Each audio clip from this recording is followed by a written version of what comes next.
자, 우리가 할 곳이 어디라고? 질문 없지? 응?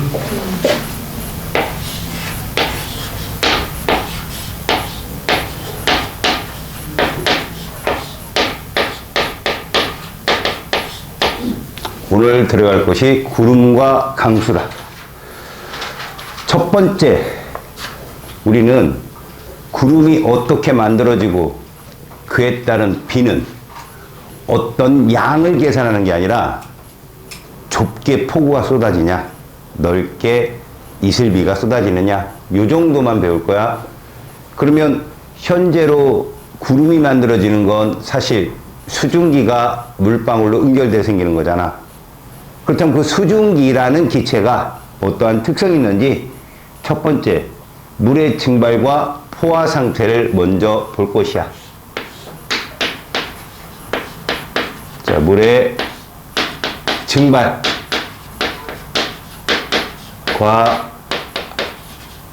포화 상태. 자, 차근차근 보자. 일단 우리는 증발이라는 것에 대해서 봐야 돼.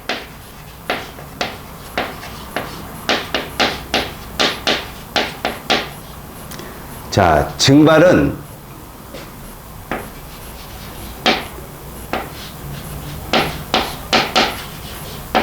기화야, 기화. 다시 말해서 물이 무엇으로? 수증기로 변하는 현상, 이렇게 보면 되겠어. 사실 기화는 액체 상태의 물, 사실 얼음에서도 이렇게 수증기가 되기도 해. 근데 그건 승화. 그러니까 모든 온도,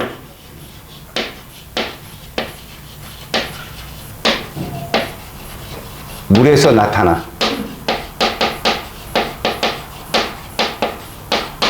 어떻게 나타나느냐?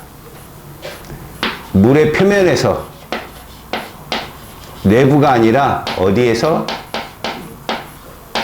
물의 표면에서 기화되는 현상. 참고로 온도가 높으면 얘들 증발도 잘 일어나. 증발도 잘 일어나. 알았지? 참고로 끓음은 뭐냐면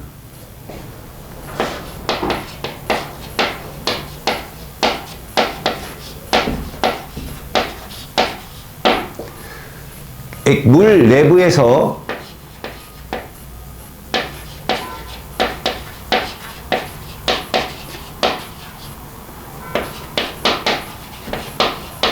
기화가 발생하는 현상이야.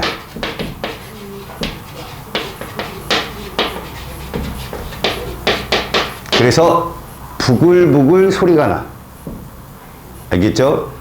이건 참고로 어려운 말이지만 외부 압력과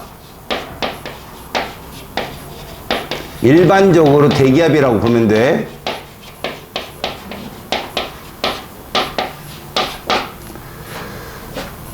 수증기압이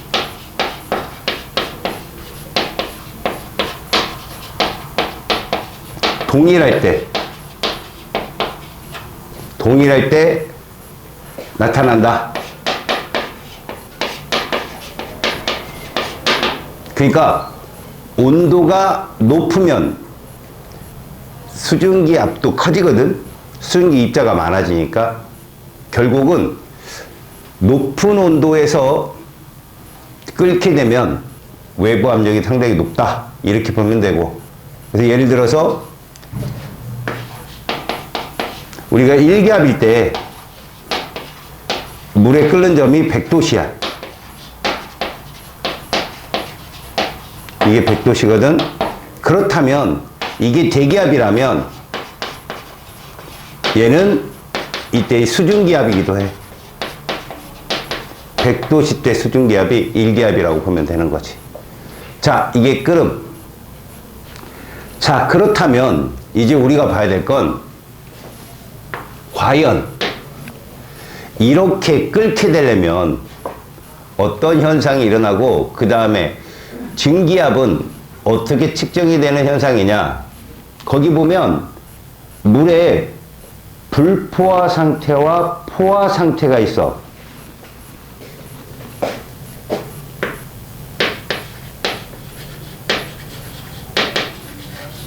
불포화 상태와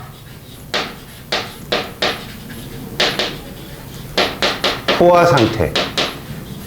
지금 누가 주체냐 이거지. 불포화되는 게 누구고 포화되는 게 누굽니까? 기체예요, 기체. 기체의 기준이야, 기체 입자. 기본적으로 어떤 용기에다가 물을 넣는단 말이지, 물을. 그러면 온도가 있을 거야. 그지? 일정 온도가 있을 거라고. 자, 보세요.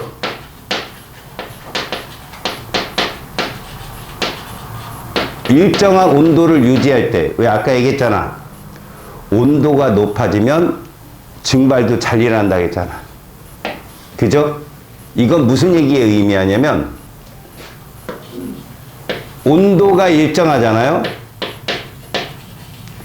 그러면 증발의 속도도 일정해요. 그래서 온도를 유지한다 그러면 증발 속도를 이렇게 표현해 봅시다. 하나, 둘, 세 개로. 그냥 어느 표면에서도 다 일어나거든. 요 표면에서 일어나는 거, 표면에서. 그러니까 되게 많이 화살표를 그려도 돼요. 알겠어요? 잔뜩 그릴까? 이렇게 그리자. 한 5개 그리자, 5개. 그런데 이렇게 되면 이제 수증기가 막 생길 거 아니야? 수증기가 막 생길 거예요. 물의 높이는 줄 거고. 근데 이 수증기가 이렇게 된단 말이에요, 이렇게. 어떻게 돼요? 밖으로 빠져나가 버려요. 이렇게 되면 이제 되려 요런 현상이 생겨야 되거든요. 요거를 뭐라고 합니까? 응축 혹은 응결이라고 하거든요. 거기에서 보시면 파란색을 우리는 뭐라고 얘기하느냐? 응축 속도 혹은 응결 속도라는 말을 써요. 자, 노란색의 화살표는 물이 뭐가 되는 수증기로 되는 애고, 그 다음에 파란색은 다시 수증기가 물이 되는 현상이라고 보면 되겠다. 그러면 수증기는 많이 되는데 물로 돌아온 애는 얼마 없어?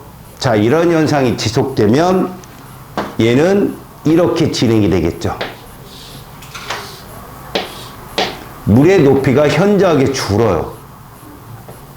얘는 그대로인데 하나, 둘, 셋, 넷, 5. 그런데 얘는 계속 이거야. 계속 이거.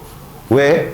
이 액체 표면이 꽉 채워지질 않아. 생길 때마다 뭐해? 밖으로 빠져나가. 수증기가 막 밖으로 다 빠져나가.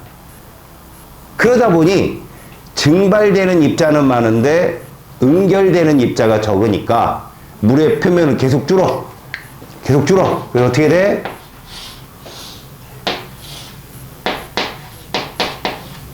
통. 몽땅 날아가 버린다고. 그래서 이번에는 이렇게 해봤어. 여기를 이렇게 밀폐해봤다. 밀폐. 어려운 말이야. 외부와의 물질을 차단했다.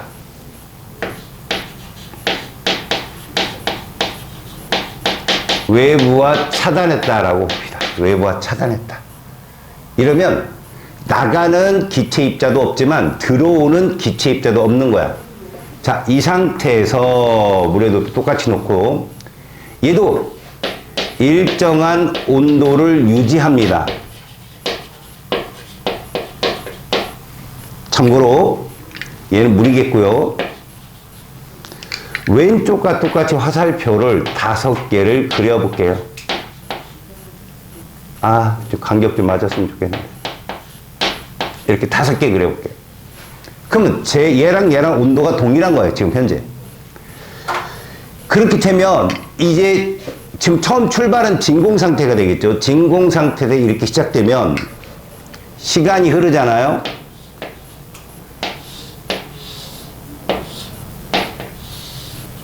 얘가 물이 조금 줄어요. 물이 줄어요.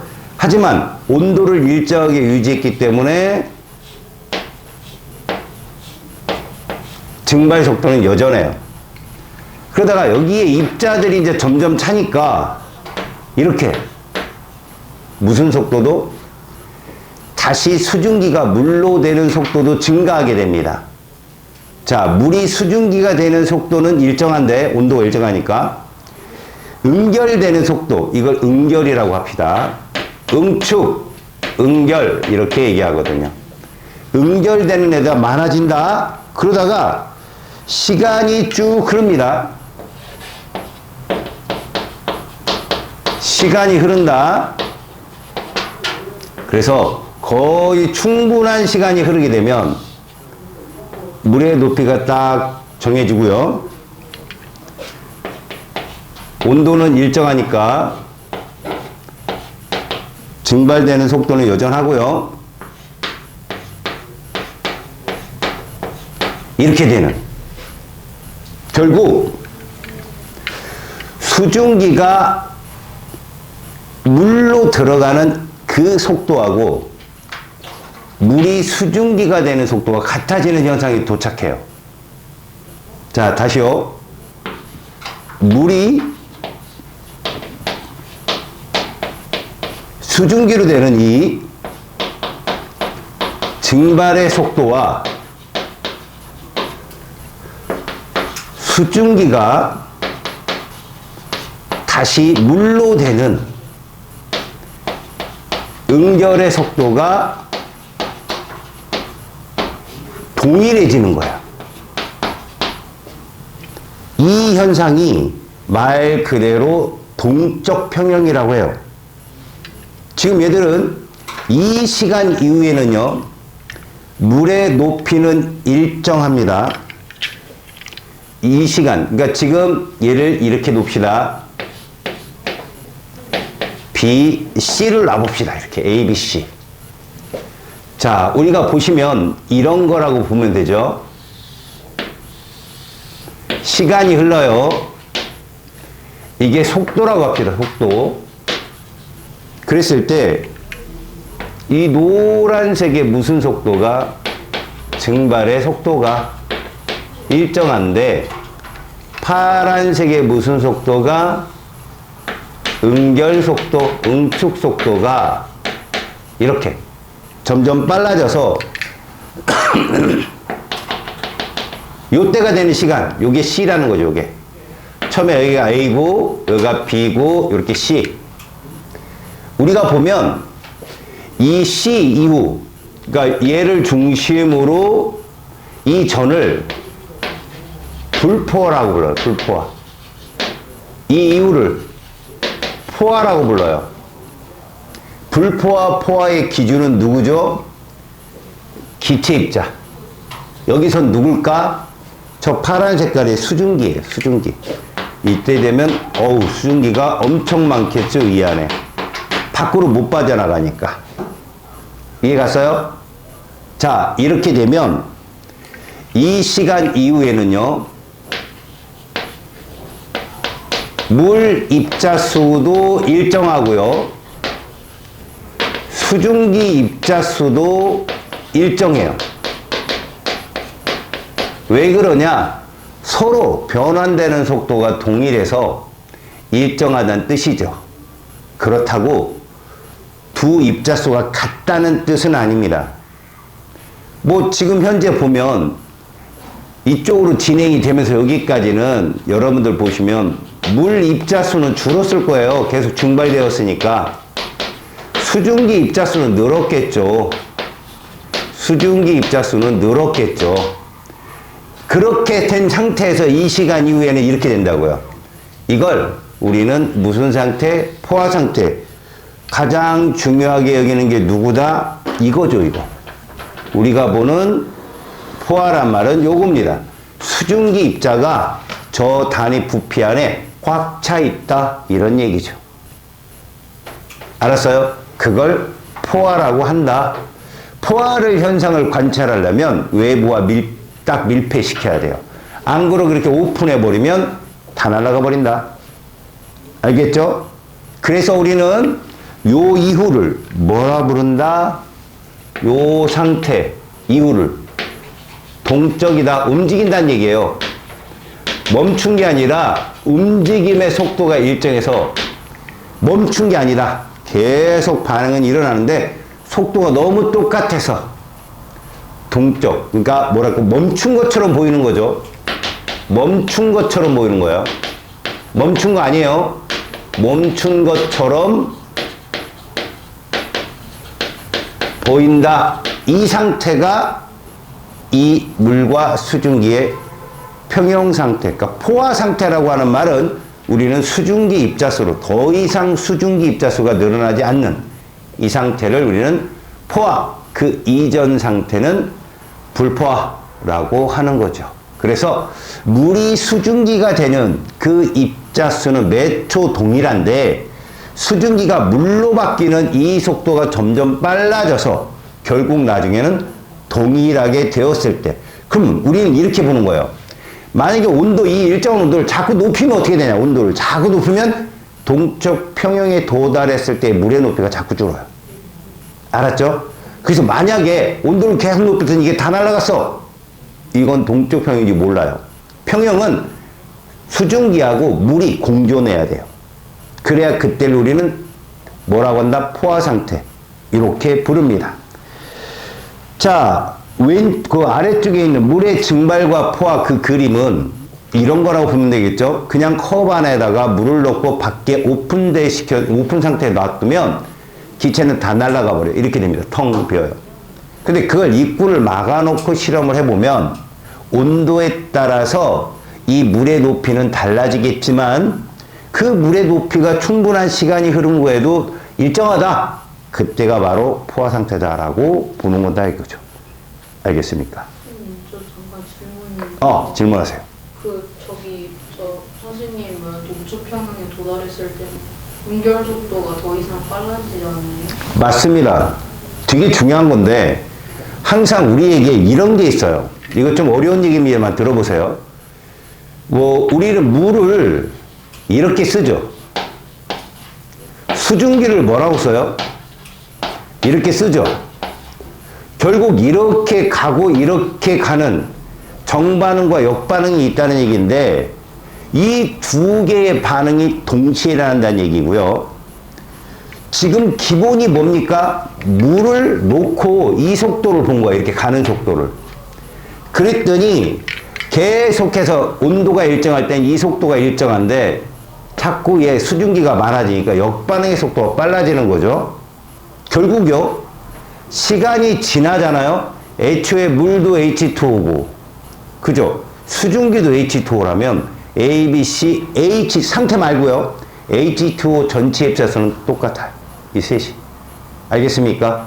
그래서 우리가 이걸 정반응이라 하고 이제 나중에 이걸 역반응이라 하는데 절대 봐요. 물 갖고 실험을 한다면 물이 수증기가 되는 게 정반응 속도잖아요. 근데 반대로 수증기를 놓고 실험을 하잖아요. 그럼 이게 정반응 속도가 돼요. 사실은. 그러나 보면 항상 역반응의 속도는 정반응 속도를 넘어설 수 없어요. 걔랑 같아질 때까지 저 반응이 일어나요. 같아지게 되면 평형. 알겠습니까? 어려운 말이에요, 이게. 어려운 말. 자, 페이지 67쪽 볼까요? 자, 한번 들어봅시다. 물의 증발에 대한 설명입니다. 증발은 액체 내부에서, 부끄럽죠? 액체 내부는 누구라겠어요? 끓음. 그러니까 1번은 X. 젖은 빨래가 마른다. 당연한 겁니다. 증발 현상의 2죠. 다음 두 번째.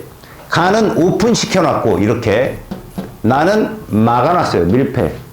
가나 중 남아있는 물의 양이 더 많은 건 당연히 얘가 더 많이 남았겠고요. 나죠, 나. 비커 속의 공기가 포화 상태에 도달하려면 얘입니다. 여기서 중요한 건 비커 속의 공기라고 했는데 여러분, 그 말이 무슨 말이냐면 사실 이 말이에요. 그 그림이 비커는 여기 이렇게 오픈되어 있고 하나는 이렇게 막아놨죠. 밀폐시켰죠. 이 비커 속의 공기라는 건 무슨 얘기냐? 자, 얘는 시간이 지나면 이렇게 될 거거든요. 얘보단 줄겠죠. 얘는 시간 지나면 텅 빌 거고요. 이 안의 공기를 말해요. 이 안의 공기. 포화 상태입니다. 이게. 알겠어요? 그 얘기를 지금 한 겁니다. 자, 이제 페이지 68쪽으로 이제부터 긴장의 끈을. 자, 여러분. 아까 선생님이 여기 비커 얘기를 쭉 했었는데 이런 말을 한 거 기억하나요? 여기 들어가기 전에 온도가 높아지잖아요. 증발 잘 돼요? 잘 안 돼요? 잘 됩니다. 그러면 일정한 공간에 실험을 할 때 온도를 높이면 증발 잘 되죠? 그러면 그 포화 상태의 수증기량은 어떻게 될까요? 증가하겠죠. 이해 가요? 왜? 그만큼 물의 높이가 어떻게 되니까요?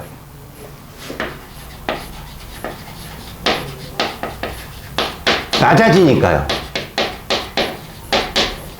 다시 말해서 이렇게 밀폐된 공간에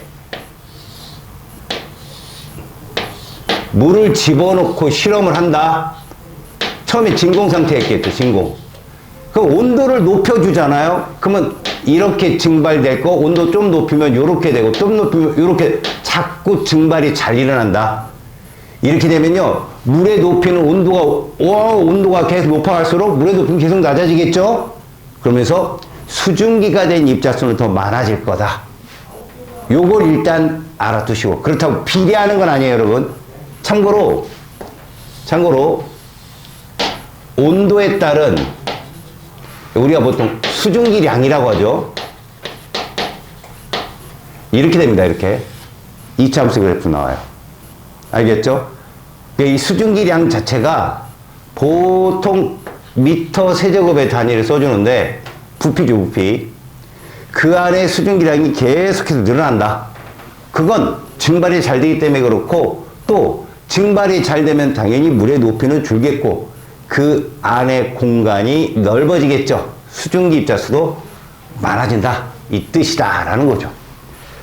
자, 그러면 일단 포화 수증기량이라는 건 무엇이냐? 자, 이건 기준이 이거예요.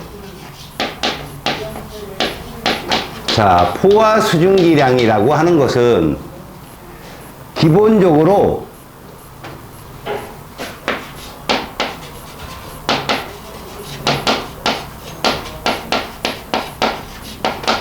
기준을 잘 보셔야 돼요. 이제 우리는 이 비커 안을, 이 실험실 비커 안을 우리 지구의 대기라고 보는 거예요. 지구의 대기. 까마귀 오르고 있어요. 여러분 잘 봐요. 그 지구의 대기 중에서도 우리는 어디까지만 보겠다 이거죠. 바로 12km. 대륙권까지만 보자는 거죠. 지구가 있을 때 수증기가 존재하는 그 대륙권 안에 밖으로는 수증기가 나갈 수가 없어요. 외부에서 수증기가 들어올 수도 없고요. 그런데 너무 방대하잖아요.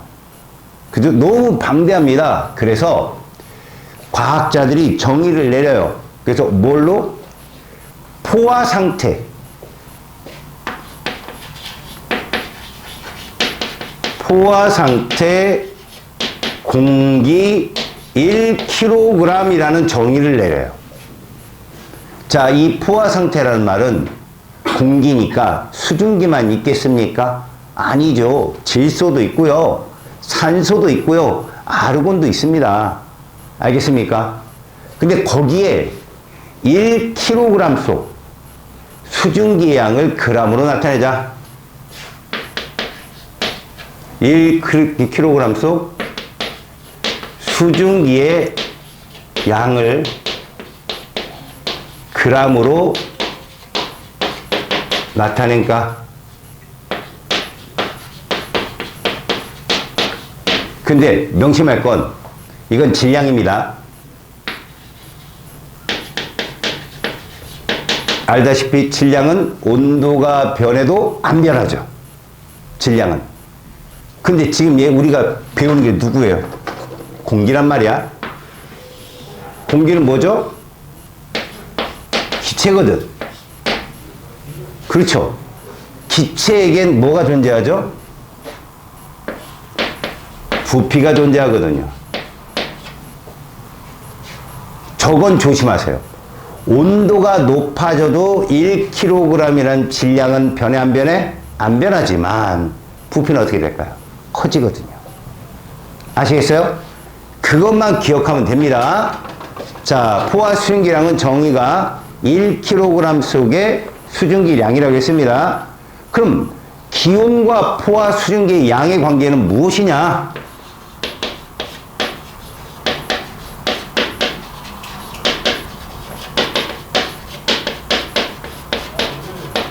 자, 이렇게 한번 볼까요? T도시라고 합시다. 아유, 어려운 말 썼어요. T도시. 2T도시. 3T도시. 누가 온도가 높아요? 그렇게 높겠죠. 말 그대로. 그러면 우리는 공기 1kg의 부피를 보자는 거예요. 공기 1kg의 부피. 그럼 이렇게 됩니다.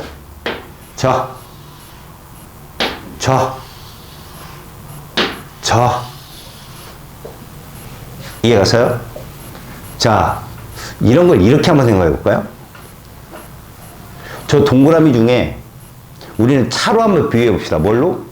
자동차로. 가장 작은 게 승용차죠.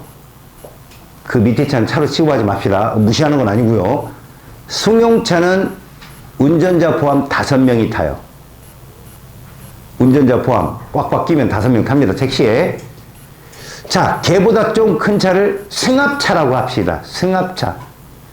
승합차는 한 12명 타요.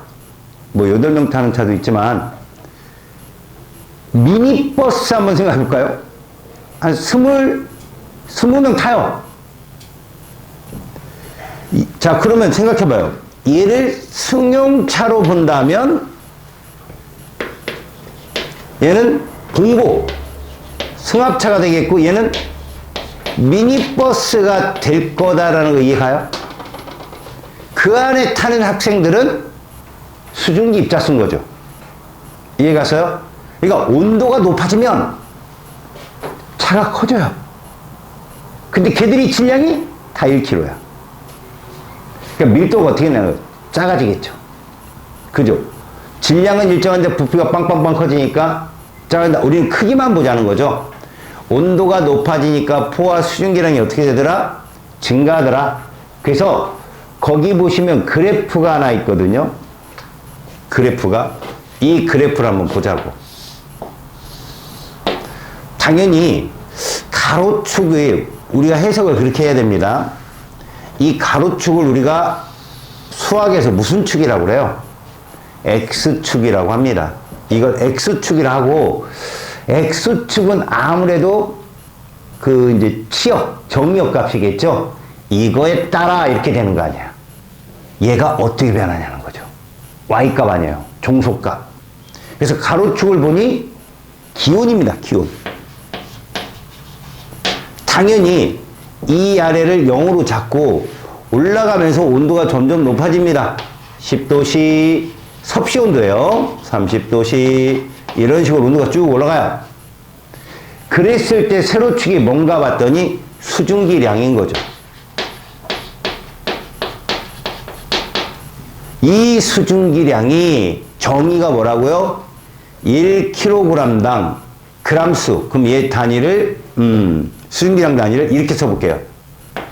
그램 퍼 킬로그램. 요거 해석을 잘 하세요. 다시요. 그람 퍼 킬로그램. 해석은요. 이게 이거라는 얘기죠.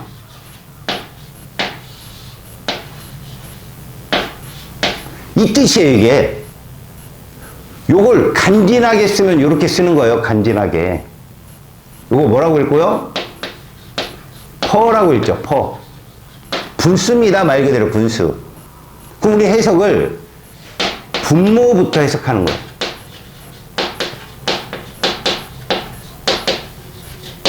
그래서 1kg 속에 몇 그램 있어? 이 뜻이에요. 근데 구체적으로 이 1kg이 누구라고 정의를 줬어요? 공기라고, 이렇게. 공기 1kg 속에 요건 또 누구로 딱 정의를 줬어요? 요것만 따라오면 돼요. 1kg 속에 몇 g의 수증기가 존재하느냐. 이게 이 뜻이야. 그래서 그 온도마다 얼만큼의 수증기가 차는지 그래프를 그려봤단 말이지. 그랬더니 이렇게 나오더라는 거예요. 이렇게. 자, 이게 무슨 얘기냐면 봐. 10도실 때, 20도실 때, 30도실 때 가장 많이 차 있는 걸 봤더니 수증기량이 자꾸 증가하더라는 거야. 자꾸. 자, 봐. 승용차에 5명 타고, 예를 들어보자. 봉고차 12명 타고, 얘들이 24명 타나? 뭐 이렇게 해보자고. 그러면 10도시가 승용차면 20도시는 봉고차고 30도시는 미니버스라고 보면 돼. 그거는 애들이 다 계속 차는 거야. 온도가 높았더니 탈 수 있는 인원이 많아진다. 그 인원이 수증기 입자수라고 보는 거지. 그러면 데이터에는 거기다 딱 줘. 자, 10도실 때 얼마로 써 있냐면 여기가 7.6이라고 써 있어. 7.6. 그러니까 1kg에 7.6g의 수증기가 채워진다는 얘기야. 최대로. 10도실 때는. 그 다음에 거기 20도실을 보니까 여기가 얼마냐? 요 세로축이에요. 요게 14.7이라고 해요. 14.7. 그 다음에 30도실 때는 얼마인가 봤더니 27.1이래. 해석만 하면 된다 이거지. 결국 온도가 높아졌더니 포화시킬 수 있는 양이 자꾸 많아지더라. 자, 10도실 때 얼마라고? 7.6g의 수증기를 포함시킬 수 있었는데 20도실은 14.7g, 30도실은 27.1g. 이렇듯 온도가 높아지면 포화 상태의 수증기량이 커질 수 있다라는 거죠. 공기가 걔를 포함할 수 있다 이런 말이죠. 알겠습니까? 자, 그래서 봐봐요. 우리가 만약에 이쯤을 잡읍시다. 이쯤. 여기다 내가 라지 A 이렇게 써볼게요. 자, 실제로 A가 실제의 수증기량이라고 우리가 잡아봐요. 실제 수증기량이 이 정도 된다. 그럼 30도실 때는 아직 더 채울 수 있는 거야. 불포화라는 거죠. 근데 이거 온도가 좀 떨어져서 20도시로 오면 어떤 거야? 꽉 찬 거야. 그걸 포화라고 부르죠. 이제 중요한 건 이거예요. 10도시로 와버리면 이건 포화를 넘어선 거예요. 그럼 어떻게 해야 돼요? 현재 얘가 14.7g이거든. 실제 수증기량이 이거거든. 근데 얘가 10도시로 가면 정원이 7.6g이야. 정원이. 나머지 어떻게 해야 돼요? 내려야죠. 걔가 뭐로 되는 거야? 물로 되는 거야. 걔가. 이슬이나 물방울, 구름이 된다고 생각하시면 돼요. 그러니까 같은 하루 중에 실제 수증기량은 변하지 않는다고 보시면 돼요. 하루 중에 24시간 동안에 실제 수증기량은 변하지 않는데 잘 봐요. 뭐 한여름 보면 아침에 한 5도씨 그죠? 그러다 점심때로 막 올라가면 온도가 높아지죠? 그러다 다시 온도가 떨어지죠? 그러면 아침에서 점심때로 가면서 차가 자꾸 넓어지는 건데 그때 되면 불포화 상태가 되는 거죠. 근데 얘가 저녁 때 다가면 차가 자꾸 쫄 거 아니야. 온도가 떨어지니까. 그다음부터 애들이 내린다는 거예요. 수증기 애들이. 그게 물방울로. 알았어요? 그래도 아침에 다시 해가 뜨면서 이슬이 다시 또 증발해서 그 안으로 들어가는 거죠. 그러면 이 A가 10도씨에 있으면 이거 무슨 상태라고 한다? 그냥 포화 상태라고 하는 거예요. 왜? 나머지는 분명히 수증기가 물방울로 변했을 거니까.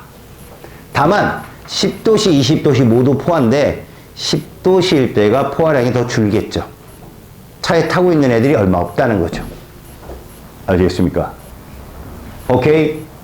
그래서 만에 하나 이런 문제가 나와요.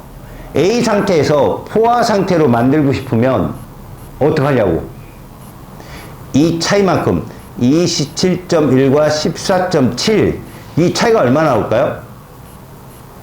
2.4 정도 나올까요? 12.4? 12.4g을 더 넣어주면 포화가 되는 건데 이건 하루 중에 이런 현상이 일어날 일이 없어요. 뭐 하나님이 자 먹어라 줄 수는 없잖아. 그치? 보통은 수평 이동을 보시면 좋아요. 하루 중에는 온도가 낮아졌다 높아졌다 그러니까 차가 커졌다 다시 줄었다 커졌다 줄었다. 그래서 막 아침 먹고 땡 점심 먹고 땡 다시 저녁 먹고 땡 이렇게 되는 거예요. 하루 중에는. 그러니까 애들이 탔다 내렸다 반복하겠죠. 아시겠어요? 자 그러면 이제 C 쪽으로 한번 가볼까요? 자 C 물의 응결과 이슬점. 자, 이 말이 무슨 말일까? 응결. 수증기가 물로 변하는 액화 상태를 말하는 거야. 응결이 무엇이라고? 물이, 아이고, 수증기가 물로 변하는 거. 응결. 이걸 응축이라고도 하고, 전문용어로 액화라고도 하고, 하지만 우리는 응결로 보겠다. 기체가 뭐로 변하는 거야? 액체로 변하는 이 자연현상을 응결이라고 하자. 이런 표현이야. 됐지? 응결은 주변에 되게 많아. 뭐 찬물이 담겨있는 컵에 물방울이 맺히는 거. 그리고 우리가 탄산음료, 캔음료 밖에다 냅두면 냉장고에 때를 냅두면 이슬이 맺히는 거. 그렇다고 또 얼굴 이마에 이슬이 그건 땀 흘린 건 알았냐? 괜히 생각하지 말고. 그러니까 물방울이 아침에 풀잎에 이슬이 맺히는 거 이런 것들이 모두 응결에 해당된다. 그렇다면 두 번째 얘는 뭐냐? 이걸 잘 알아도 어떤 포인트를 말하는 게 아니라 이슬이 맺히는 온도다. 다시 말해서 수증기가 응결하기 시작하는 온도다 이렇게. 그러면 중요한 건 이거거든. 수증기고 응결하기 시작하는 이 말은 무슨 말이냐? 이 온도는 고온에서 저온으로 갈 때 나타난다. 높은 온도에서 낮은 온도로 갈 때 나타난다. 어려운 말이죠? 하루 중에 점심에서 저녁으로 갈 때쯤에 온도가 떨어지겠지. 그지? 그럴 때 나타난다. 그 다음에 고도에서는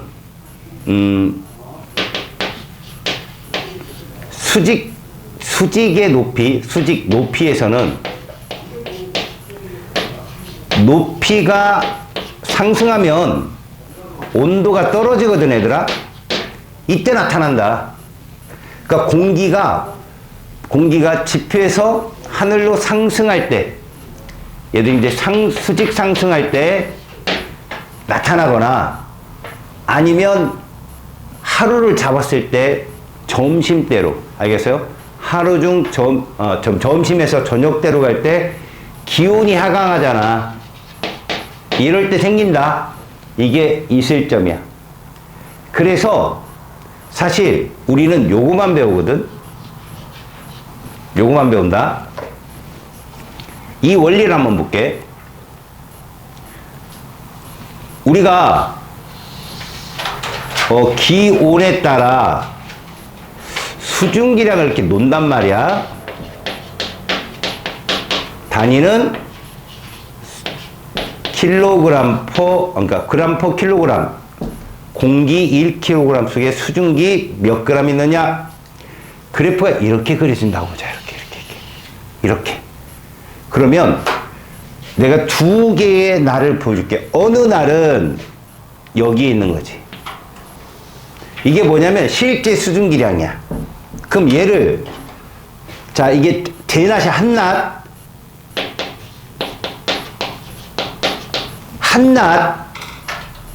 예? 한낮. 그러면 지표가 제일 뜨거울 때가 낮 12시가 아니거든. 데워지는 시간이 있으니까 한 오후 2, 3시 정도? 2시? 여기서 이제 자꾸 시간이 흘러서 저녁 때쯤으로 가면 온도가 하강할 거야. 그래서 여기서 딱 만났어. 왜? 내가 아까 얘기했잖아. 실제 수증기량은 하루 중에 변한다? 안 변한다. 하루 중 불변, 일정, 이렇게 놓고 생각을 하라는 거야. 그러면 여기 가서 얘가 딱 여기 도달했어. 도달했어. 여기 딱 도달했어. 도달했어. 이렇게. 요때 온도가 이슬점이다. 다시 말해서 이슬점이란 온도를 말하는 거야. 얘를 낮췄을 때. 그런데 이런 날만 있으래? 이런 날도 있을 수 있잖아. 이런 날. 실제 수증기량이 됐다. 이거 좀 낮추자.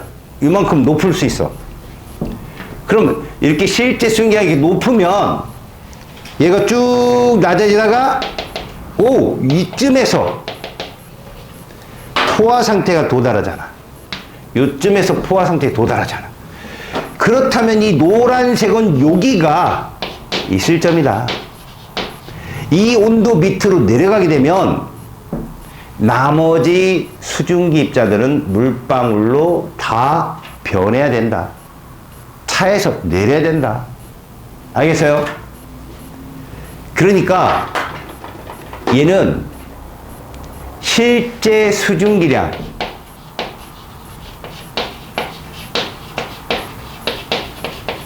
얘가 높으면 그날의 이슬점도 높을 수밖에 없다. 이런 뜻이야. 너무 중요한 말이죠. 이거 하루 중 24시간. 알겠어요? 그 얘기를 써놨습니다. 그래서 이 말을 다시 풀어내면, 자, 실제 수증기량, 우리가 이슬점에 도달했다고 그랬는데, 이슬점에서의 포화 수증기량이 있겠죠? 이것은 실제 수증기량과 같음을 볼 수 있었어요. 알겠어요? 이 말. 이 말을 우리가 여기서 봤다 이거죠. 알았습니까? 됐습니까? 됐죠? 자, 그러면 음결량은 뭘까요? 야, 이슬이 얼마 생겼을까? 자, 보세요. 옆에서, 여기 이 그래프에서 본 바와 같이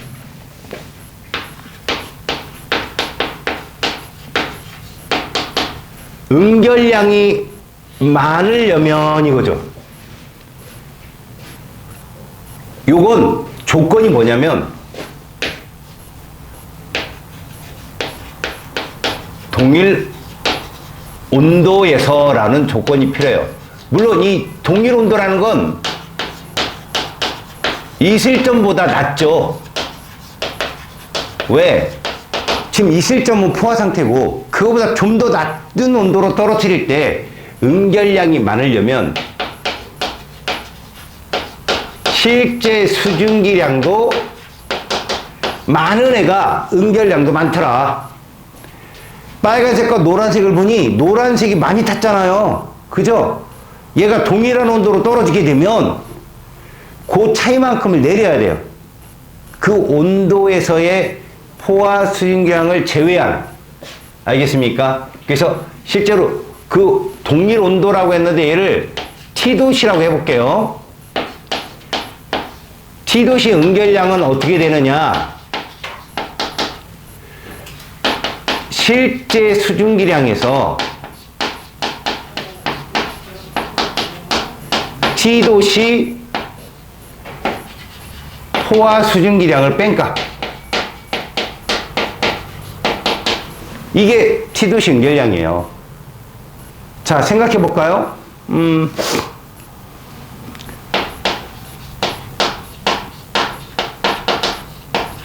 봉고차 12명이 탔어요.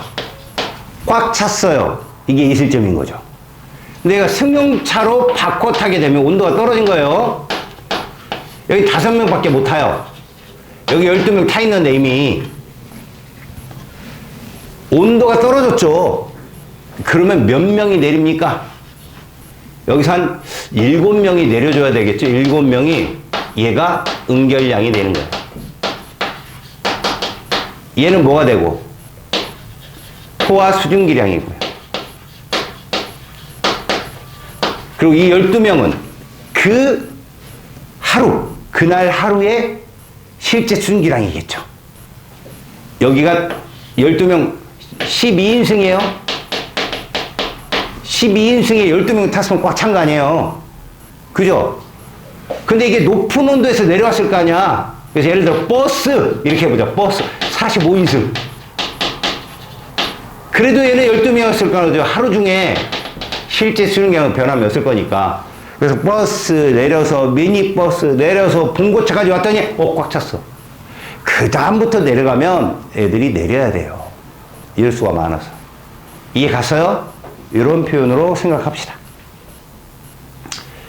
자, 그렇다면 밑에 뭐 이슬점 측정하기 이런 말이 있네요. 알루미늄 컵에 물을 반 정도 넣은 후 얼음 조각이 담긴 시험관으로 컵 안에 물을 막 줬는데요. 컵의 바깥쪽 표면이 흐려지기 시작할 때 온도를 측정해 보자. 자, 흐려지기 시작한다는 건 이슬이 맺힌다는 얘기거든요. 그때 온도가 뭐가 된다? 이슬점이다.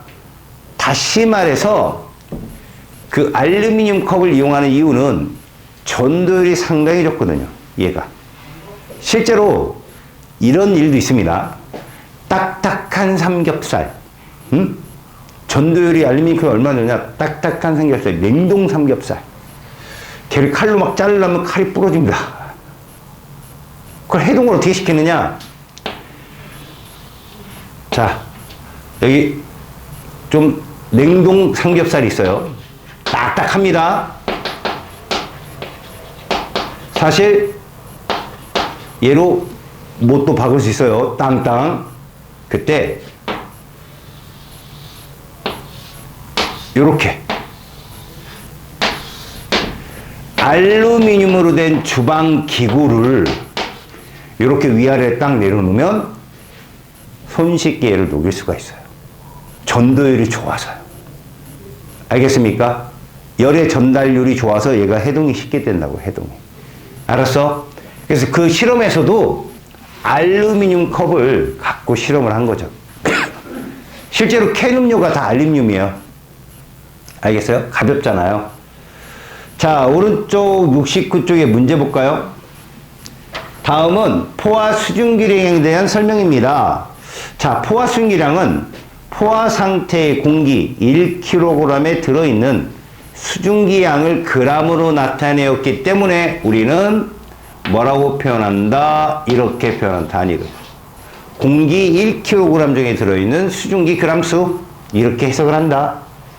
기온이 어떨수록 포화 수증기량 내가 얘기했잖아. 기온이 높을수록 차가 커진다고. 그럼 탈 수 있는 인원이 정원이 많아지겠죠? 온도가 높을수록 포화 수증기량은 커진다.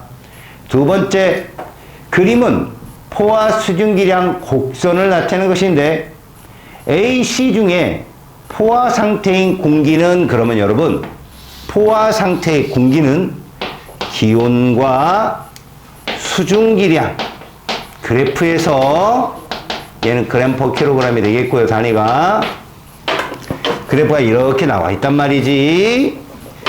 이 선상에 있는 애가 포화 상태예요. 특정 온도에서 여기 있다. 포화 상태입니다. 특정 온도에서 여기 있다. 포화 상태죠. 그래서 그런 선상에 있는 애가 A 바뀌었군요. B 공기의 실제 수증기량 했는데 자, B가 이쯤 있어요, 여러분. 근데 얘를 얼만간 몰랐지만 얘를 온도를 쭉 낮추니까 여기서 딱 걸리는 거야. 그러면 이 B의 현재 지금 이건 거야. 얘가 여기 오니까 딱 걸린 거죠, 이렇게. 그럼 이 B 공기의 요 온도, 요걸 우리는 뭐라 부르자? B 공기에 있을 점이다. 이렇게 부른다는 거야. 이걸 쭉 낮췄을 때 딱 걸리면. 그리고 그 값을 읽어봤더니 7.6 그램 퍼 킬로그램이 나왔다. 그럼 당연히 B도 실제 공기는 1kg당 7.6g이 그대로 있는 거죠. 두 가지 우리가 배운 이론이 성립하는 거야. 하루 중 실제 수증기량은 변하지 않는다는 조건하고요. 온도를 낮췄을 때 포화 상태에 다다란, 그럼 그 이하의 온도로 떨어질 경우엔 저 수증기가 응결이 될 거 아니야? 저 온도를 이슬점이라 했잖아요. 그래서 B 공기의 실제 수증기량은 7.6g이 정답이고요. C 공기의 포화 수증기량, 여러분 C 공기가 요쯤 있단 말이야. C가 요쯤 있어요, 요쯤. 그럼 그 온도에서 요거를 찾아라 이거죠, 여기. 최고로 포화 상태. 요게 얼마입니까? 27.1. 저게 바로 포화 상태다. 그러니까 적어도 이 온도에서는 정원이 27.1인 거야. 근데 B보다는 C가 많이 탔는데 아직 더 탈 수 있는 여지가 있다. 수증기가 더 채워질 여지가 있다. 다만 C는 요 정도의 무슨 양을 가져? 실제 수증기량을 갖기 때문에 얘는 쭉 따라가면 있을 점이 누구보다는 B보다는 높을 거야. 저 높은 온도에 있으니까. 알겠죠? 자, 1번. 물의 증발 현상과 관련된 건 증. 응결과 관련된 건 알겠어요? 1번. 젖은 빨래가 마른다. 증. 그죠? 그 다음 차가운 병 표면에 물방울이 맺힌다. 여름철 마당에 뿌린 물이 금세 마른다. 증. 날아간 거잖아요. 맑은 날 새벽 강가에 안개가 생긴다. 물안개죠, 이게. 물안개. 뭐 하니까? 온도가 착 떨어지니까 그 강가면 습도도 높을 거 아니겠어요? 여기서 습도라는 건 습한 정도. 다시 말해서 그 온도 상태에서 수증기량이 많잖아요. 실제 수증기량이 높으면 습도 높다고 하거든. 바로 배웁니다. 그래서 안개가 생기는 건 온도가 계속 하락하니까 떨어지니까 이슬로 막 바뀐 애들이 생기는 거야. 알았어요? 구름이나 안개나 모두 응결이에요. 뚜껑을 덮지 않은 어항의 물이 점점 줄어든다. 증. 자, 공기가 냉각되어 수증기가 물로 변하기 시작한 온도를 우리는 이슬점이라 한다. 녹는 점 뭡니까 이거? 어느 점은 또 보고. 다음, 이 온도는 현재 공기 중에 수증기량이 많을수록 높아지죠. 많을수록 높아집니다. 오른쪽 그림은 포화 수증기량 곡선을 그렸는데요. 이슬점이 가장 낮은 공기 무조건 가로로 쭉 갔을 때 이슬점이 제일 낮은 게 무엇이다? 실제 수증기가 제일 작은 것이다. B가 정답입니다. D공기 1kg 속 온도를 10도씨로 냉각한다. 그럼 10도씨로 가보니 7.6g이 포화예요. 근데 D공기는 20이거든요. 20. 그럼 20명이 탔는데 7.6명 정원 자동차로 도달하면 몇 명이 내려야 돼요? 12.4명이 내려야 되겠죠? 12.4g이 응결을 한다. 자, 이제 넘겨보시고요. 자, 이제부터 우리가 지금까지 계속 얘기했던 얘가 실제 수증기량이 많네, 얘는 이슬점이 높네. 그렇다면 어떤 온도에서 실제 수증기량은 변하지 않는다 했거든요. 그러면 우리가 좀 말하는 거 그거잖아요. 예를 들어 고속도로에서 교통순경이 중량의 적재를 했다든가 과량의 인원수를 태웠다든가 혹은 생각한 것보다 적은 인원이 탄 걸 이게 우리가 적발한다고 그러죠. 고통독구 위반. 그러니까 가장 쉬운 건 이런 거죠. 버스 전용 차선으로 12인승 이상 할 수 있습니다. 근데 그래도 적어도 6명 이상이 타 있어야 이게 이제 안 걸리거든요. 한 명 탄 12인승 봉고차가 그냥 달리면 걸려요. 그 버스 전용차는 못 들어가요. 근데 얘가 지금 6명이 타서 얘를 통과시키려는데 이제 교통경찰 아저씨가 약간 머리가 나빠갖고 버스에 이제 6명 탄 거하고 승용차에 봉고차에 6명 탄 거하고 이게 몇 명이 왜 정원이 좀 많이 탄 애들이 좀 안 걸리겠죠? 물론 미니버스나 이런 거에 사람이 혼자 운행하고 그러면은 버스 정차는 못 들어가요. 적어도 몇 명 이상은 타야 된다 이런 규정이 있어요. 정확하게 모르겠지만 여튼 그런 겁니다. 실제로 어떤 자동차가 있는데 지금 거기에 탄 승차율이 높냐 낮냐를 비교하려면 태울 수 있는 최대 인원수당 몇 명인지를 계산해야 될 거 아니야?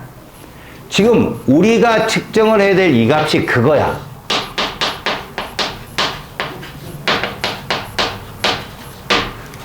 포화 수증기량, 그 온도에서의 포화 수증기량은 이만큼인데 지금 현재 있는 실제 수증기량이 얼마라면 이건 지금 습한 정도가 이거 습한 거냐 좀 건조한 거냐 이걸 따질 때 상대 습도를 이용합니다. 알았어요? 그래서 공기가 습한 정도 이걸 우리는 보통 습도라고 말하고 우리가 말하는 습도는 일반적으로 뭐다? 상대값이에요. 다시 말해서 절대가 아니다. 온도가 달라지면 얘도 달라집니다. 그래서 현재 공기의 습한, 건조한 정도를 말하는 겁니다. 그래서 공기 중에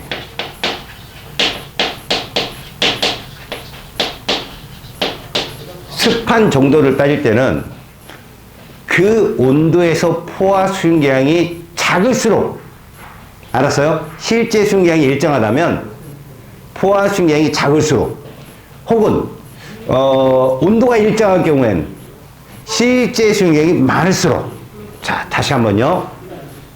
잘 봐요. 조건을 잡아줍시다. 습도라는 게 이런 겁니다. 실제 수증기량이 일정하다면 습한 정도는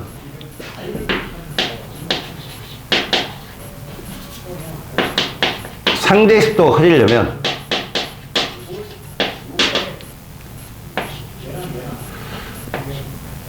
현재 온도에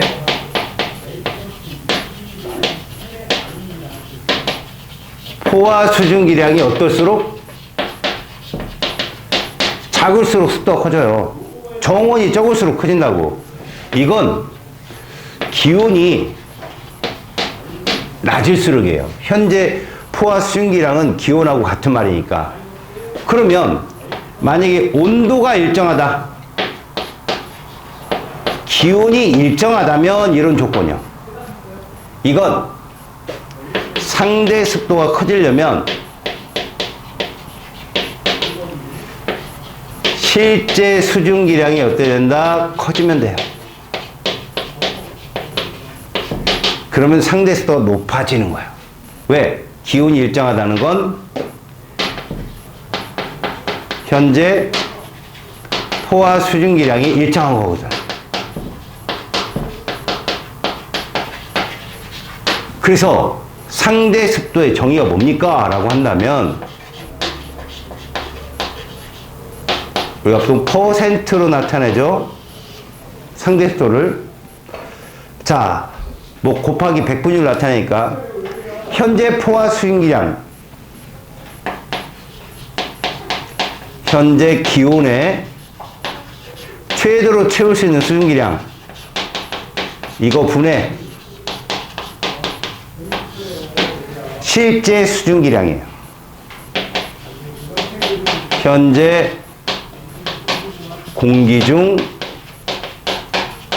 실제 수증기량 곱하기 100.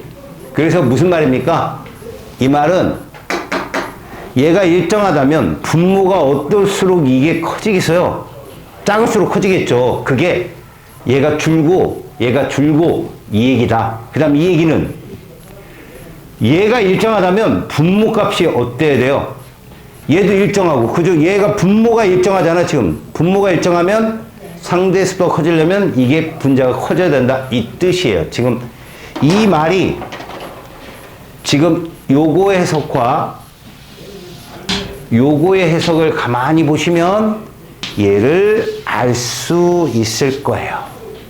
알겠습니까? 오케이? 자, 그래서 두 번째, 상대 습도의 변화는 무엇입니까? 라고 하는데, 참고로. 저 빨간 선상에 있는 애들 있죠? 저 빨간 선상에 있는 애들이 포화 상태잖아요. 각 온도에서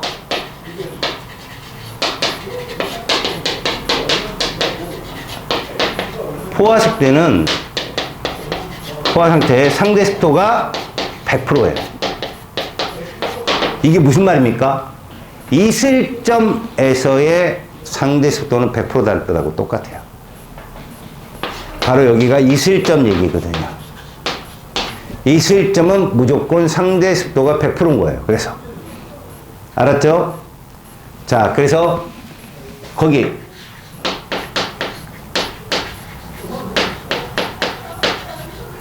얘들의 변화를 써놓은 게 있습니다. 이거 정의한 거예요. 이거 정의한 거. 알겠어요?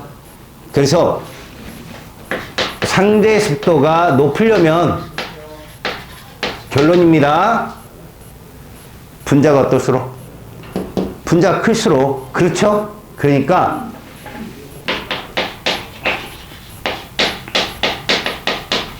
얘가 크거나, 알았니? 분모가 어떨수록?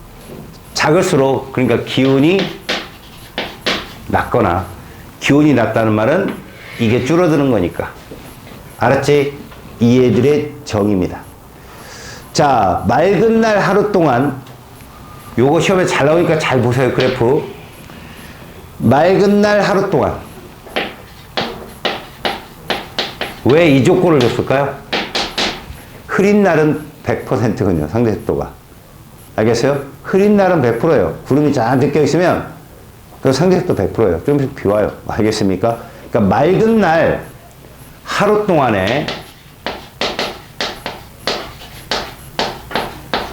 무엇의 변화를 받나 봐요. 일단 기온. 기온은 뭘 의미하죠? 현 포화 수증기량을 의미합니다.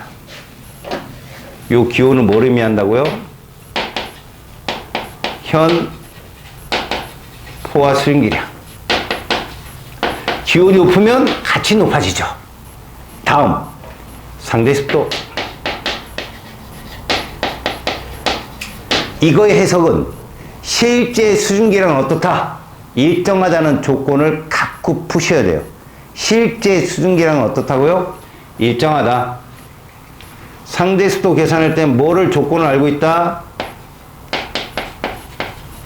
실제 수증기량이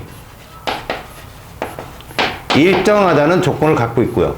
그 다음 이슬점은 누구에 비례하죠? 이슬점은 당연지사 얘에 비례하니까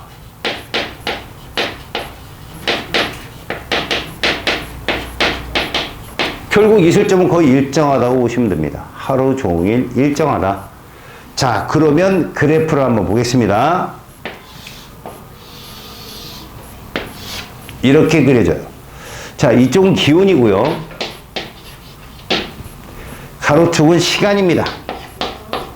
하루 중이니까 0이나 24시나 같은 말이에요. 자정이잖아요. 이것도 자정. 얘도 자정. 그 중간이 12시일 거고 6시, 여기가 저녁 18시가 되겠죠. 그리고 오른쪽에 그래프가 뭔가 봤더니 상대 습도래요. 요 위쪽이 한 100 정도 되겠죠, 100. 그렇죠? 자, 그렇다면 온도가 여기 막 30으로 잡았고요.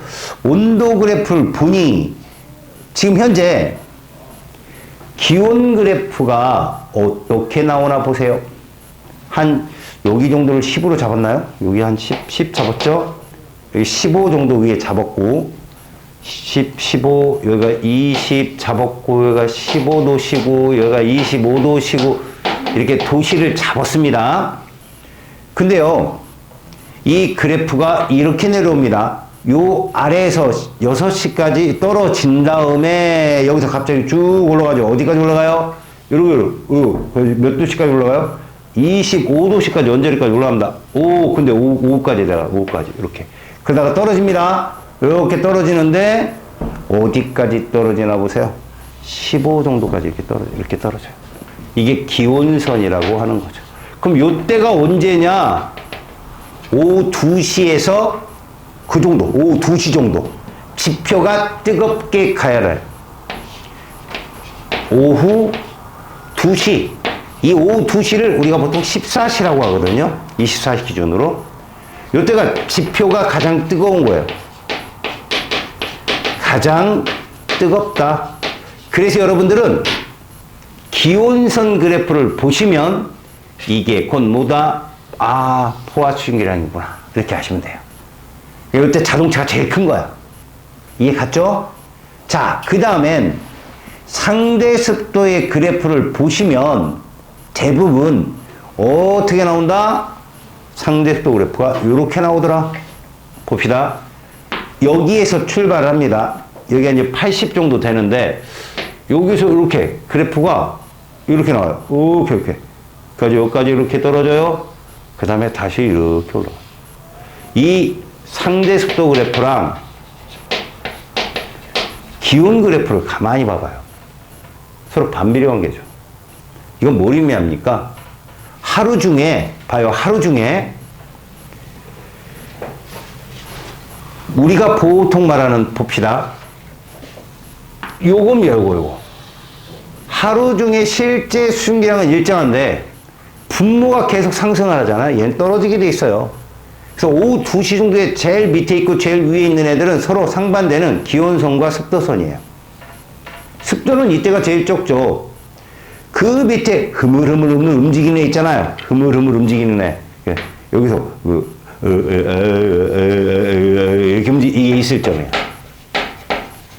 바로 실제 수증기량이라는 거죠. 이게 거의 일정합니다. 있을 점. 아시겠어요? 그래서 이슬점 그래프는 실제 수증기량과 관련이 깊기 때문에 하루 중에는 변화가 없고, 자, 기온선은 상당히 오후 2시 정도 높아진다? 그럼 분모가 커진다. 그러니까 이런 거죠. 이 그래프로 보시면 이런 겁니다. 온도가 쫙 갔다가 14시가 됐어? 그러면 다시 쫙 돌아오는 거죠. 그래프가. 그런데 실제 수증기량은 일정하고요. 알았어요? 그래서 오후 14시, 12시 정오가 약간 넘어간 지점에서 최고치를 갖는 값은 기온선, 포화 수증기량 곡선이고, 그때 제일 낮은 그래프, 요 낮은 건 이거지만 서로 상반되는 그래프를 그려주는 이 그래프가 습도 그래프고, 처음부터 시종일관, 하루 종일 일정하게 잡히는 건 무엇이다? 이슬점이다 라고 잡아주는 겁니다. 아시겠습니까? 됐습니까? 오케이. 자, 이렇게 해서 이쪽 부분이 끝났어요. 공부 좀 열심히 하시고, 이제부터는 아까 잠시 언급했던, 사실 하루 중에 대낮이 되고 대낮이 저녁으로 돌아가고 이런 것도 있지만 수직 상승할 때도 있죠. 이 공기가 상승을 하게 되면 기온이 어떻게 될까요? 떨어지게 되고 이슬점에 도달하게 되거든요. 저 위로 올라갈수록 사실 이슬점의 온도 변화가 있습니다. 이거 여러분들이 나중에 고등학교에 가서 배우거든. 뭐 100m당 0.5도씩 떨어지고 뭐 이런 거 있어요. 알겠어요? 그러니까 그런 그래프를 주지 않는 이상 우리는 대략적인 것밖에 안 배우는데, 얘가 생기려면, 구름이 생기려면 일단 공기는 위로 올라가라 해요. 그럼 우리는 뭘 알아야 되냐? 우리는 뭘 알아야 되냐?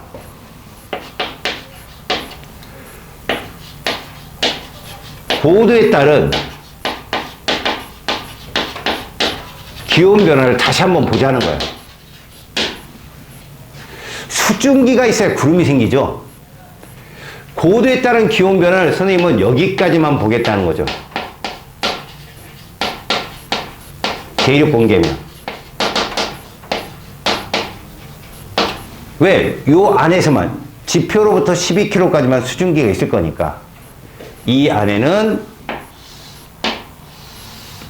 기온이 높이에 따라, 고도에 따라 이렇게 된다. 무슨 얘기입니까? 온도가 하강한다. 온도가 하강하게 되면 포화 수증기량이 어떻게 되겠다? 감소하죠.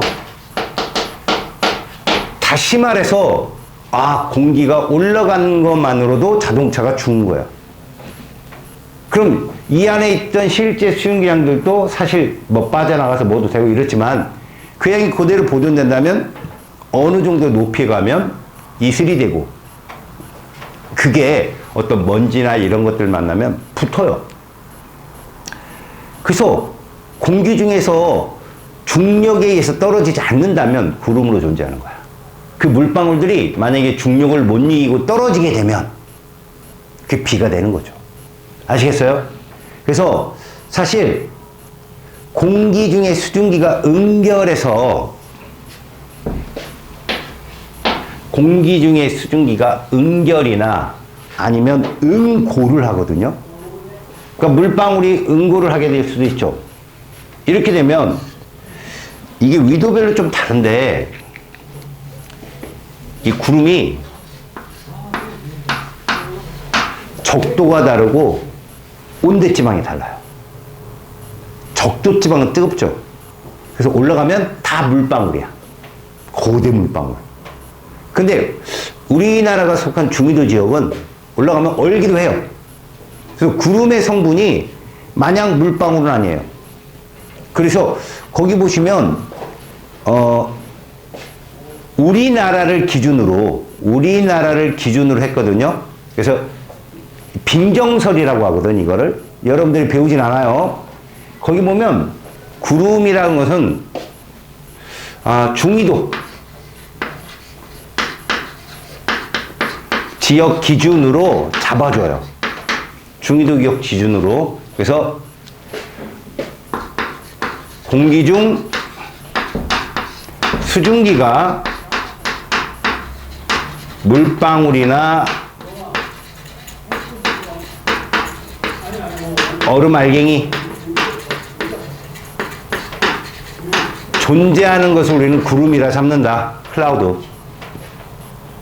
물론 이것들도요 중력을 이기지 못하면 떨어지게 됩니다. 그래서 얼음 알갱이가 떨어져서 녹으면 비가 되고 뭐 이런 얘기도 하고요. 그냥 떨어지게 되면 우박이 되기도 하고요.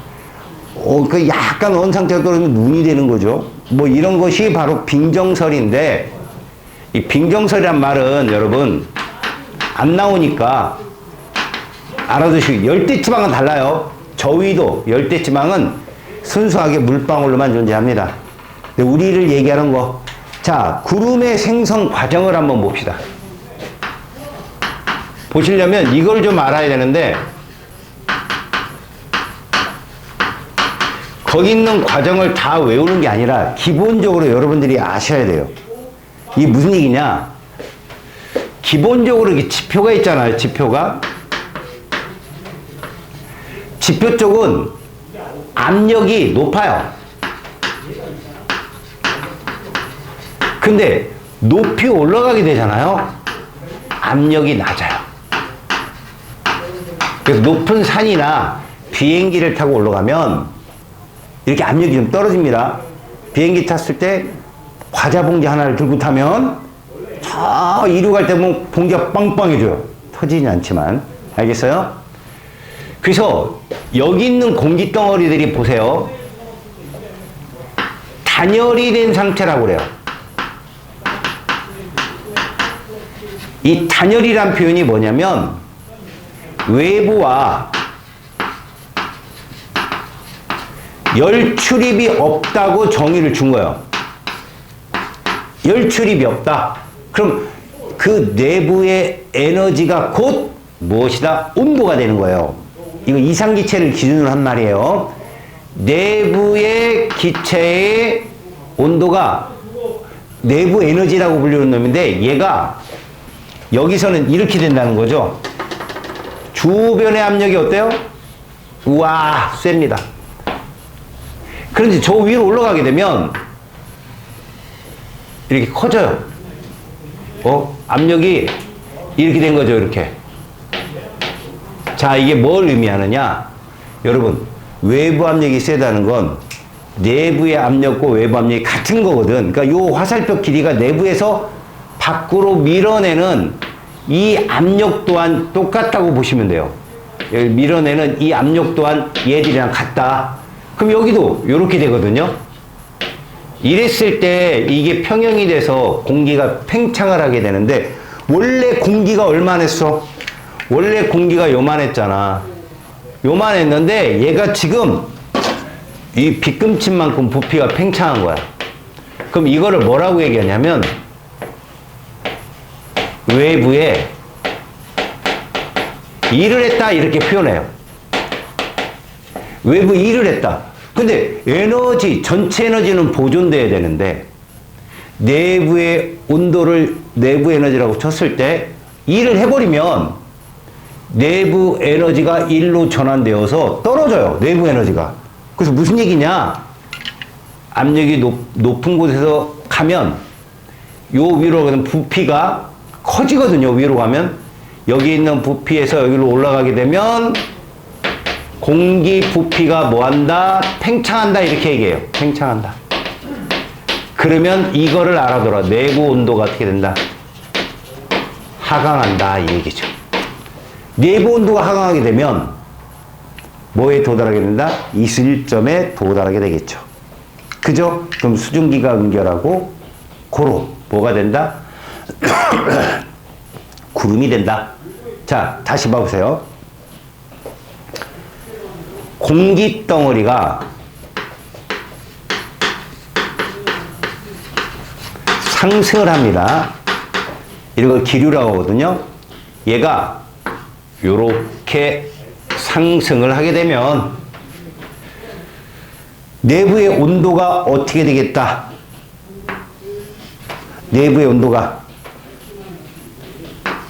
떨어진다. 높은 산에 가려면 이 조건이 이거다. 얘가 왜 떨어지느냐? 온도가 차단된 상태에서 일을 하게 되므로 내부의 온도가 떨어지는 거야. 내부의 에너지가 일로 전환되어서. 기온이 하강하면 이슬점에 도달하거든요. 이렇게 이슬점에 도달하게 되면 뭐가 생긴다? 공기 중 수증기가 응결을 시작하고 그것이 구름으로 된다. 이렇게 되는 거죠. 문제는 이게 급속도로 빠르게 일어나잖아요. 상승기류. 그러면 구름이 두께 두꺼워요. 근데 얘가 천천히 일어난다. 구름이 두께 얇습니다. 그래서 두껍게 형성된 구름을 쌓을 적자를 사용해서 저군형, 얇게 된 애를 충령, 이런 말로도 부르게 되죠.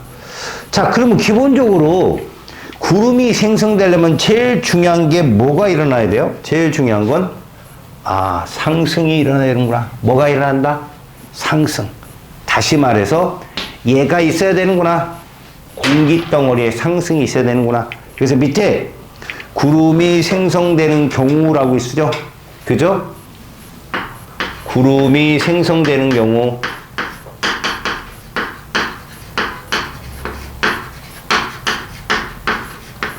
이 경우를 외워놓으세요. 자, 첫 번째, 무엇이 있다? 지표가 국지적으로 강하게 가열될 때.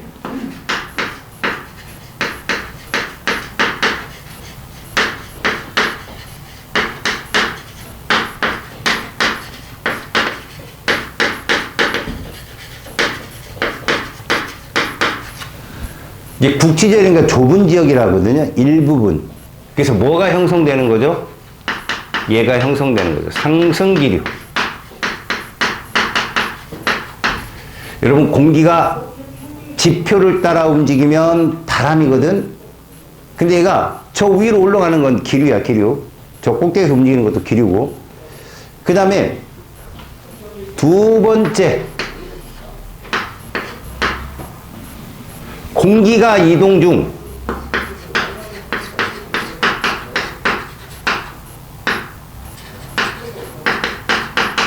산을 타고 오를 때 공통점이 뭡니까? 상승이잖아요. 그죠? 그 다음 세 번째, 온도가 떨어지는 경우를 잘 보시면 되거든. 따뜻한 공기와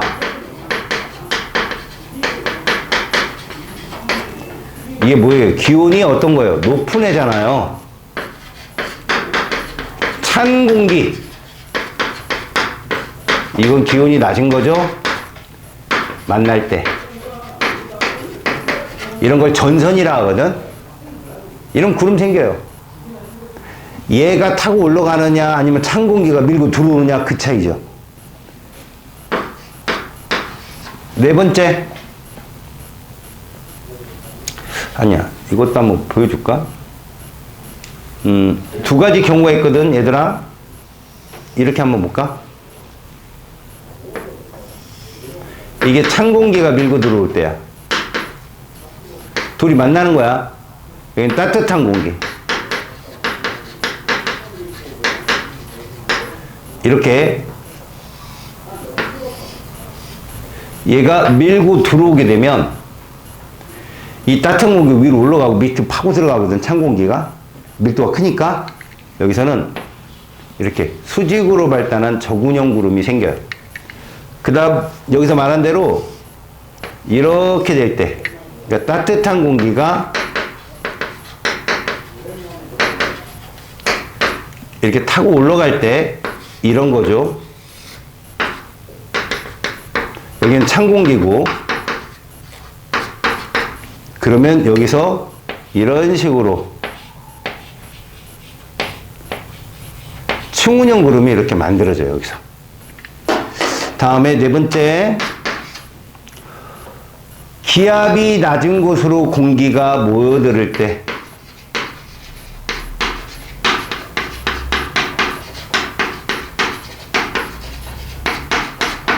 이거를 뭐라고 부르냐면 기압이 낮은 곳 저기압이라고 해요.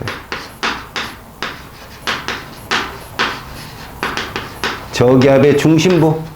근데 저기압이 어떻게 만들어지냐면 뭐 대기상 만들어지기도 하지만 고기압과 고기압 사이에서 기압골의 영향으로 이름을 많이 쓰거든요.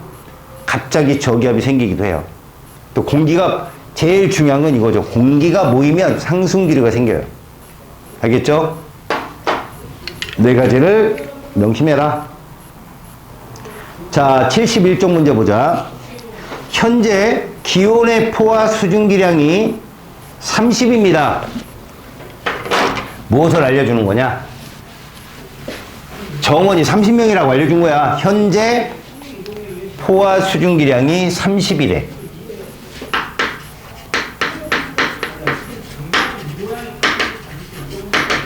알려줍니다. 공기 중 1kg 중에 30이 있다. 이슬점의 포화 수증기량. 이슬점 포화 수증기량이 얼마인가 봤더니 15래요.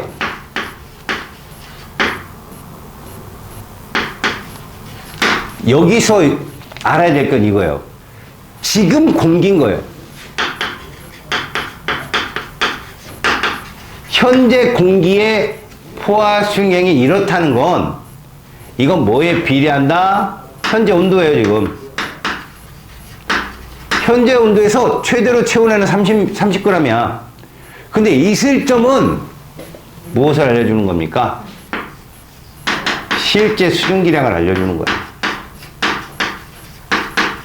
얘 쭉 온도 낮추면 이슬점 15g per kg 거기서 이슬이 맺힐 거라고. 그럼 무슨 말입니까? 지금 상대습도 물어봤잖아. 그럼 현재는 정원이 30명인데 몇 명 탔다? 15명 탔다. 그래서 현재의 포화 수증기량분의 실제 수증기량 곱하기 100 몇 퍼센트? 이게 상대 습도가 되는 거죠. 다시요. 이건 정원이에요, 정원.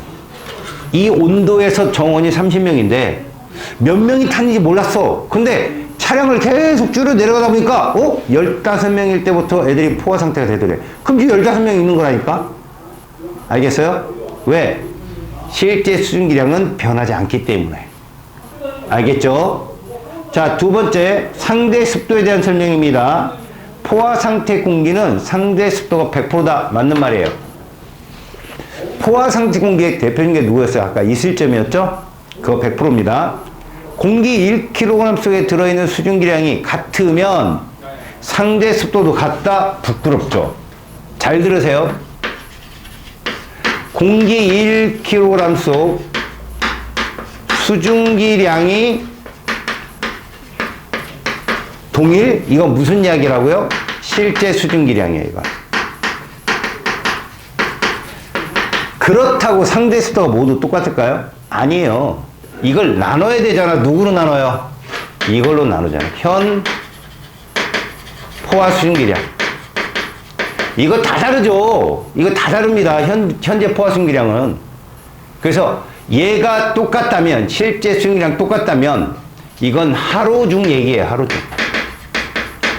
그렇다면 온도가 낮을수록 습도가 높은 거예요. 이게 보통 실제 수증기량이 똑같다면 이 현재 포화 수증기량이 줄어야 되거든요. 얘가 감소를 해줘야 이게 클 거 아니에요. 이 값이. 그래서 온도가 낮을수록 습도가 높다. 그래서 2번은 틀린 말. 자, 그림은 어느 날 맑은 날 하루 동안 그럼 무조건 여러분들은 14시 정도에 최고급이 A가 기온입니다. 그리고 현재 포화 수증기량이 되는 거고요. A가. 그럼 그와 반대되는 B가 상대 습도고 맨 밑에 쫄쫄쫄 거리는 애가 C가 이슬점이다 라고 보는 겁니다. 자, 1번 구름이 생성되는 과정이에요. 공기가 상승하면 부피가 팽창합니다. 열이 차단된 상태에서. 그럼 기온이 떨어지고 이슬점에 도달하며 뭐가 만들어진다? 이슬이 형성이 되겠죠. 맞죠? 다시 말해서 수증기가 응결되기 시작한다 이거죠. 수증기가 응결, 이슬점에 도달하면. 두 번째, 공기가 상승해서 구름이 생성되는 경우 찬 공기와 따뜻한 공기 만날 때 당연한 거예요. 이게 아까 보여줬던 거죠. 다음, 지표면의 일부분이 강하게 가열돼. 국지적 가열 맞죠? 산의 경사면을 타고 내려오면 오히려 건조한 바람이에요. 이건 아닙니다. 타고 올라가줘야 된다. 이런 뜻. 오케이? 자, 페이지 72쪽. 바로 강수입니다. 강수. 자, 여기 나오네요, 여러분. 그래도 나올 거 다 나오네. 여러분, 우리나라가 무슨 설이라고 했지? 아까 빙정설이라는 말 썼죠? 우리나라의 구름은요, 공기 중에 올라가게 되면, 이슬도 되고, 얼음도 되는데, 적도지방은 어땠어요? 다 이슬방울만 된다고 그랬죠? 지금 얘기가 강수 쪽에서는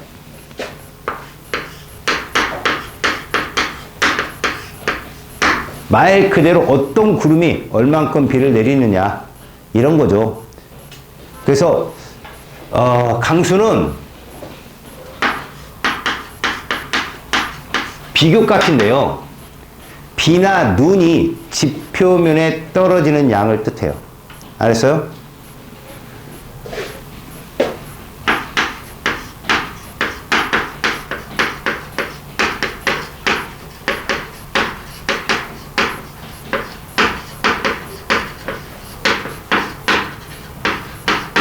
요걸 좀 구체적으로 파고들어면 강설량, 강수량 이런 표현을 쓰죠. 자, 실제로 비나 눈이 나오려면 무엇이 있어야 되느냐라고 한다면요. 구름 속에 수증기가 응결을 하겠죠. 그죠? 그럼 구름 속에 물방울 입자가 있거든요. 서로 부딪혀요. 부딪혀서 이걸 성장한다고 하거든요. 이 입자가 성장을 한다는 건 크기가 커진다는 얘기예요.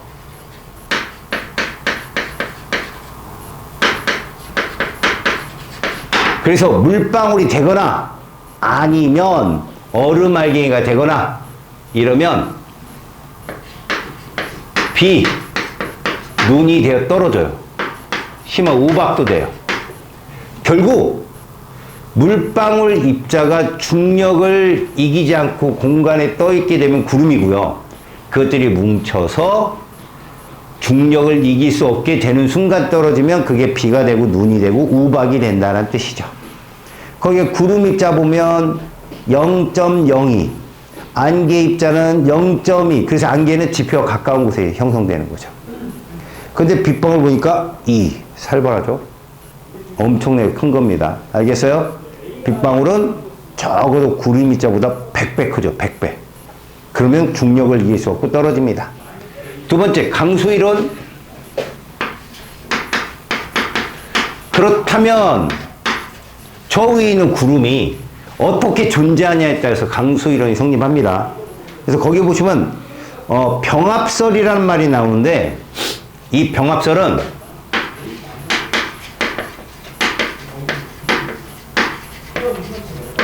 뭐 영도 위도 영도 지방이에요. 그래서 이건 우리가 적도 지방이라고 하죠. 뜨겁잖아요. 저위도, 적도 지방이 말하고 얘들 같은 경우 이제 열대 지방 이렇게 말하는 거죠. 적도 지방이 열대 지방입니다. 여기는요 얼음이 얼 수 있는 조건이 아니에요. 얘들 같은 경우는 그 안에서 공기방울이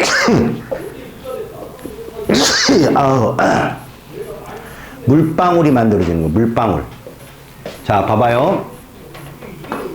작은 물방울 입자가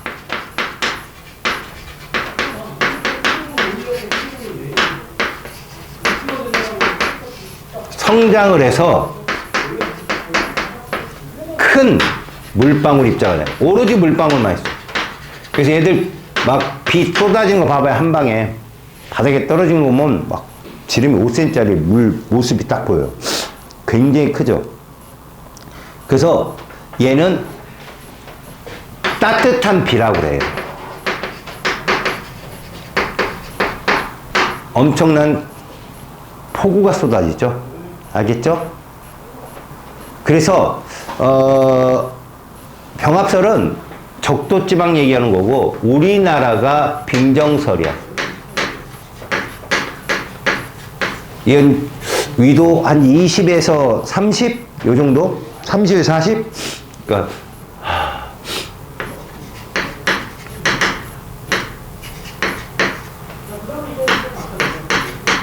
사실 60까지도 가는데, 그죠? 요 정도에서 가장 많이 빙정설. 그래서 이쪽은 고위도 지방, 그 다음에 고위도 포함. 고위도 쪽으로 할수록 얼음이나 눈 같은 게 많아요. 우리나라가 속한 곳이 38도라 요렇게 잡아주는 거고, 고위도 극지방으로 갈수록 또 빙정설을 설명할 수 있죠. 비는 안 내리고 눈이나 우박 등이 떨어지겠죠. 북반구 쪽은. 자, 얘들은 실제로 작은 물방울들이요, 성장을 하면 물론 큰 물방울이 되기도 하고요, 얼음이 되기도 하죠. 알았습니까? 얼음 알갱이가 만들어지기도 합니다. 그래서 얘들이 떨어지게 되면 뭐 비가 내리기도 하고 우박이 되기도 하고, 그래서 우리는 얘를 차가운 비다, 우리나라 이렇게 알아두면 좋아. 우리나라가 바로 이런 식이다. 그래서 실질적으로 거기 보시면 그 모양이나 크기를 보잖아요. 보면은 지표면에서 비가 쏟아질 때 조금 저 위쪽으로 구름이, 얘가 이렇게 구름을 우리가 그리잖아요. 이렇게 구름을 이렇게 그려요. 여기 지표고 비만 다 내리겠죠. 비가 요 끝자락이 0도씨라는 게 있으면 병합설이에요. 근데 저 끝자락이 마이너스 40까지 올라가잖아요. 뭐 구름을 이렇게 막 그렸는데, 구름을 그렸는데 요 끝자락에 보니까 마이너스 40, 요 정도가 0도씨 이래버리면 이건 뭐다? 이건 빙정설입니다. 알아두십시오. 알겠죠? 저 마이너스 40 이상으로 올라가게 되면 얼음도 얼고 막 이래요. 자, 거기 가나 중에 중위도나 고위도 지방, 그건 왼쪽 가죠? 그죠? 마이너스 이상으로 올라가잖아요. 그 다음에 물방울과 얼음 알갱이가 함께 있는 층이 바로 비예요. 비. 그러니까 보통 우리가 잡았을 때 0도씨 아래쪽, 여기가 이제 물방울이거든. 물방울. 여기가 물방울 플러스 뭐예요? 얼음 알갱이에요. 여기가 얼음 알갱이. 근데 요 위쪽, 여기는 거의 얼음 알갱이라고 보면 돼요. 이게 빙정설의 특징이야. 얘들이 막 이게 돌아요. 계속 왔다 갔다 위아래로. 알았죠? 특히 얘들은 이게 되게 심해요. 대류가 되게 심하다고. 심해서 구름 두께도 살벌해요. 얘들은 모두 물방울만 되어 있고, 얘들은 물방울에 얼음 알갱이에 뭐 구두렇게 많이 되어 있다. 자, 오른쪽에 뭐 기온과 포화 수증기량 관계라든가 구름의 발생 원리라든가, 특히 구름 발생 원리는 꼭 봐두세요. 오른쪽 73쪽. 구름의 생성 원리. 자, 공기를 팽창을 시킨단 말이야. 그럼 뿌옇게 흐려지는데, 여기에 그냥 하지 말고 음결핵이라는 걸 넣어줘요. 모기향이나 이런 걸 넣어가지고 음결핵을 넣을 수 있거든. 그래서 그러면 더 구름이 잘 생깁니다. 음결핵을 넣어주면. 그래서 거기 과정을 보면 플라스틱 병에 약간의 물과 액정 온도계를 넣은 뚜껑을 닫고요. 가압장치를 여러 번 누른 후에 온도를 추적합니다. 압력이 높아지면 온도가 높아지거든요. 반대예요. 내려오면 단열 압축이 돼서 온도가 높아져요. 뚜껑을 탁 여는 순간 팽창이 됨으로 인해서 안에가 뿌옇게 흐려져 버립니다. 얘들이. 그래서 향연기, 거기 밑줄 쳐볼까요? 향연기, 그게 응결핵이에요. 구름이 좀 더 잘 물방울들이 모이도록. 향연기. 알겠죠? 그래서 결과물 해석을 보시면 가압장치를 높이면 온도는 상승하고 압력도 증가한다. 이게 단열 압축이에요. 공기가 하강기류를 할 때.